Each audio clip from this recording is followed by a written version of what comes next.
Good afternoon. My name is Alan Davis. I am coming to you today to speak to you about a book that I read. It's called A Framework for Understanding Poverty. It was written by Dr. Ruby Payne. Uh, First, want to start off by saying that I did enjoy the book. It gave me actually a different perspective and opportunity to, I guess, dig a little deeper into what the word poverty actually means and how sometimes it is used in such a broad stroke that we become complacent as to the depth and breadth of which it integrates into everything, not just our education, but it encompasses a person, uh, multi facets of their life. First thing that the book did, it was to define actually what poverty was. It stated that poverty itself was the extent at which an individual does without resources. And I thought that was interesting because we normally take into, or what we have defined as resources is normally some things that are rather tangible and not necessarily, I didn't take into the account that it is more than what is just tangible that can be considered a resource. It actually went and delved into a little bit more detail as to what those resources actually were. It described them,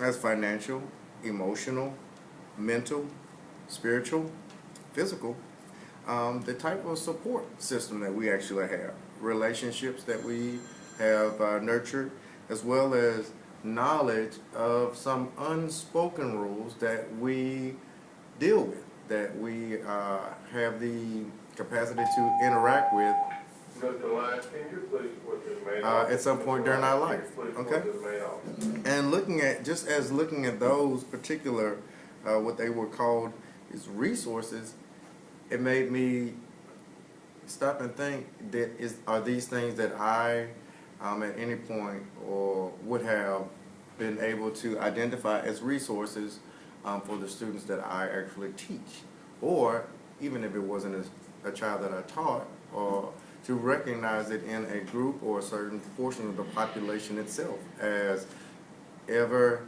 actually having to be without these resources. Just food for thought. Outside of that, the book went into a little bit more detail, even as it pertains to the extent at which individuals do not or go without these resources, because it said that the poverty itself could be broken down even further into whether it be a situational poverty or a generational poverty, which I thought was interesting because normally, unless you have that type of relationship with people, you don't always have the opportunity to know which it is. Sometimes it's very, very subtle and it's very on the surface. And until you build, relationships with people, so to speak, you won't actually fully appreciate and there again, this goes back to what I was saying when I was mentioning that poverty, sometimes we kind of misuse or are very complacent about the definition because we've already kind of defined it from what we, or the scope of what we understand poverty to be. When it referred to the generational poverty, what they were referring to at that particular point was it had to deal with how many generations in which a person or a family, so to speak, would be or would have had been in poverty as a whole, which I thought was rather interesting because you don't think of poverty in generations. I've heard the adage of, old money versus new money, but I can't say that I've heard it used in in terms or in reference to poverty, old poverty versus new poverty. But essentially what they were saying was that, how long somebody has been exposed or had to actually come to live this way. There's a difference in there are a lot of other things that are affected. One of the things that they talked about was that it will definitely change your orientation your belief system, as well as your own nonverbal rules. And this is something that a lot of young people, I think, don't always get the exposure to, no matter necessarily what class or socioeconomical status class that they're in, because sometimes it's geographical, sometimes there are some other environmental factors that may not necessarily always come out, on the surface. But I know that these things are or do play a role in that particular facet of people's lives.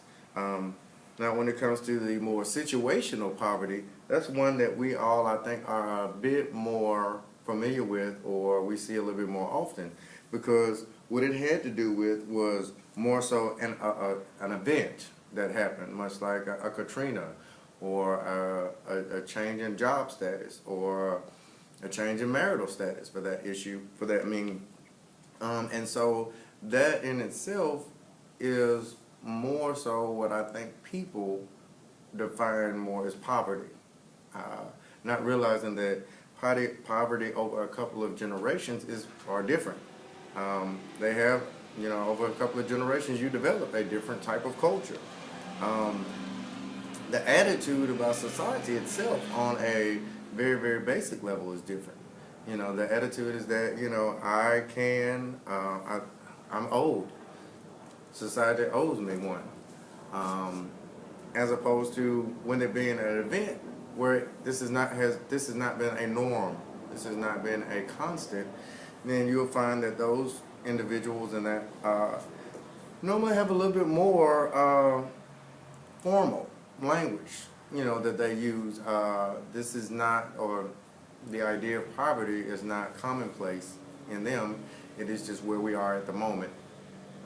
They normally have more of those resources that we're talking about, not necessarily one particular resource over another, but from a holistic standpoint of all 9, they probably come in with more of the resources because it's not been that large of a gap of time compared to over several generations. For the most part, they seem to be just a bit more prideful about day-to-day things, as opposed to the fact that life owes me. I am entitled to any and everything that I have or I can get my hands on. Having said that, the importance of personality, you can see a completely kind of change in the way that their perspective will say. What people value, as far as I was reading and it said that when it comes to certain, hidden rules about different areas, when it comes to decision making, people who are poor, they tend to deal more with their decision making being based on relationships and entertainment,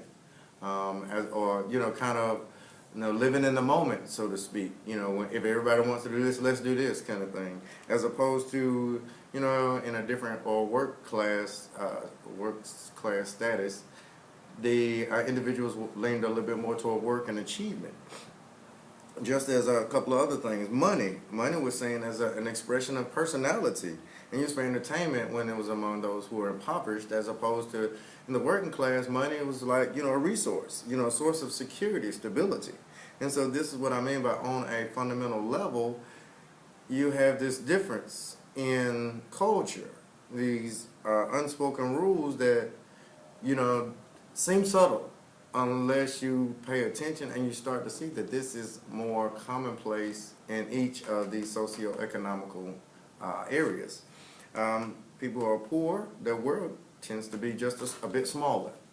They tend to want to refer to everything very locally. Their world is not very expansive. But a working class, they look at things more from a national standpoint, and not necessarily worldly or travel, but just a broader scope of whether it be issues, current events, that there is a bigger picture outside of my immediate location. looking at these things, I started to ask myself, one of the things I asked myself was what practices and I think will be most effective to deal with or to kind of influence these types of perspectives so that we could achieve, so that we could have academic success. How this culture, this type of mentality, or how this would affect the classroom. I've noticed that students, they come and they don't really have some of the tools, and I don't necessarily mean book, pen, and paper, but they don't have a lot of some of these cognitive strategies coming in that help them to focus on the learning. Let me give you some examples of the strategies that I was talking about. As far as how to quantify or qualify data at all. Another thing, how to use that data once you've qualified or quantified it in order to communicate the data. Now, that seems like something rather routine and regular, but a misstep in any one of those can cause just a rather large skew overall at the end as far as when we're looking at the product. Another way it affects the classroom, to me, or for me rather, is it kind of forces me to do a lot more planning for behaviors, whether that's goal setting, setting expectations often early, making sure that not only do I identify tasks, but I'm very specific about, okay, this is what we're going to do. This is what I need you to do first. This is what I need you to do second in order to complete the task at the end. Being very, very deliberate with use of time, because I found that if you're in the moment, if that's the kind of lifestyle, that's the kind of culture you're used to, in the moment, then I need to occupy. I need to be occupying those moments, or I need to at least inform you and designate what those moments are going to be. And it elapse, and that offers opportunity for that spur of the moment, that live in the moment, which is going to kind of get us off task from where we need to be. A couple other things that I found that might assist or might come to the aid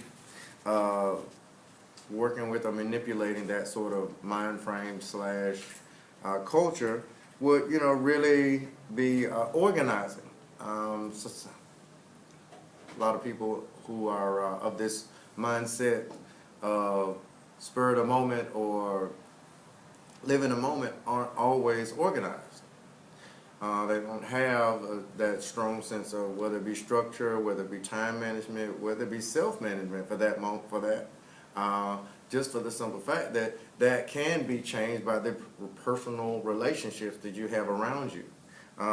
This idea that people themselves are considered, it says here that people are considered, a means to an end, so to speak. Relationships mean a lot because they are all about the personality. That's important to them. Having a sense of humor, which lends itself to now I need an audience, which kind of is a roll down distraction or not staying on task. So to combat that, you could have just a way that we're going to approach things, whether that be anything from the text we're going to read in the book to a worksheet that I'm giving you to working with graphs. This is the way I want you to approach it from a generic sense, so that way that is outlined early and often, that expectation. Having a rubrics, just a set scale of what I'm going to be looking for and what the value that I have placed on it, because that may not always align to with someone, depending on what they deem is important, how they are viewing the assignment for one, the activity, the topic, the environment is going to skew, I'd like to think, their sense of the value for different things as it relates to learning as a whole. That was one thing that I did find interesting, was that Dr. Payne insisted that the emphasis, the focus be on the learning as opposed to the process. For someone who is unorganized, I would have assumed that the focus would have been a little bit more on the process and these patterns as opposed to the focus being on the learning itself. And I think part of it had to do with was because of the resource angle, as far as some of the other strategies, so to speak, that were talked about didn't necessarily have to do with the strategies of, I guess, the infrastructure, but had to do with, how to teach your children the different styles or the different language styles. When it's appropriate to do this. This is what I expect, but this is why, or this is what you should say. And using that as an opportunity to learn. Not to influence, to say, no, don't do that. But to say, right, during this time, during this particular instance, circumstance, or situation, this is what is appropriate. So to add, and get them to learn different things. Even incorporating or integrating what they're used to, whether it be more of a casual kind of language style with a more formal, one that is more acceptable for a work/school setting, but then integrate it so that it doesn't sound mundane, routine, and you don't lose them on the sheer fact that this is not what they value. This is not the way that they have come to understand the school culture, if that's what we are, the school culture. In my school culture, I don't have to be to class on time. If it's not directed to me exactly what I need to be doing at time, I can ball up a piece of paper and I can entertain myself or playing basketball with the garbage can, or speak to somebody on the other side of the room who is a friend of mine. And so I think that was what she meant when she was saying, instruct students on right style when wrong style is used. Not to necessarily to replace, but to instruct. Because until the instruction has taken place, I may not, or as from a child's perspective, I may not necessarily have understood other than this is wrong, don't do this. Instead of, this is not that it's wrong, but at this particular time, situation, or circumstance, environment, this is not the most appropriate style of language. This is not the most appropriate behavior. And so I think I did appreciate that she made the difference, or she made a distinction to say not to replace, but to integrate the two into the system. There again, I did like the book as a whole. It gave me a little bit different understanding of the role that poverty plays in people's lives, just from the standpoint of what is meant by poverty and the actual resources, or the way she chose to define it, and how that could incorporate a lot more than just money, as well as a lot more than just education. There were other aspects that weren't tangible, that were abstract, but that did have an effect on people as a whole, especially children, who can be influenced in a positive or a negative way, depending on the experiences and the exposure that they have in front of them. The book that I used, or the reference that I had, was Payne, Miss Ruby Payne. The book was published in 2005, Framework of Understanding of Poverty, the 4th edition, from Highlands, Texas. Thank you.